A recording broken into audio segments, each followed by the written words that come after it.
So இப்போ வர அப்டேட்டில் பார்த்தீங்கன்னா வந்து ஜோன் சர்வேக்கு பார்த்தீங்கன்னா ரொம்பவே பார்த்தீங்கன்னா வந்து பவரை வந்து குறைச்சிக்கிட்டே தான் வரானுங்க. அதுலேயும் முக்கியமாக பார்த்தீங்கன்னா ஜோனோட பவர், அதுக்கப்புறம் பார்த்தீங்கன்னா மெடிக்கெட்டு, ஸோ இது எல்லாமே பார்த்தீங்கன்னா இப்போ குறைச்சிட்டானுங்க. ஸோ இதனால பார்த்தீங்கன்னா ஜோனுக்குள்ள இருந்துக்கிட்டு போய் அடிக்கணுன்றதெல்லாம் பார்த்தீங்கன்னா நடக்காத காரியம் தான் இப்போலாம். இருந்தாலுமே பார்த்தீங்கன்னா முந்தின சீசன்லாம் பார்த்தீங்கன்னா நம்ம எப்படி ஜோனுக்குள்ள இருந்து போய் அடிச்சோன்றதை நினச்சி பார்த்தாலே பார்த்தீங்கன்னா ரொம்பவே குஸ்மமாக தான் இருக்குது. இப்படிப்பட்ட ஜோன் சர்வேயர்லாம் கிடைக்க கொடுத்து வச்சிருக்கணும். எஸ்கே போடி எலிமினேட் போடி என்ன ஒருத்தன்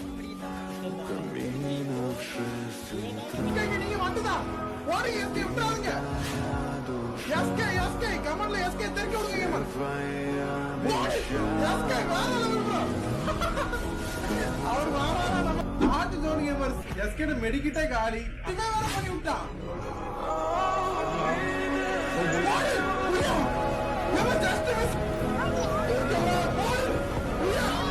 எஸ்கே போடு புயா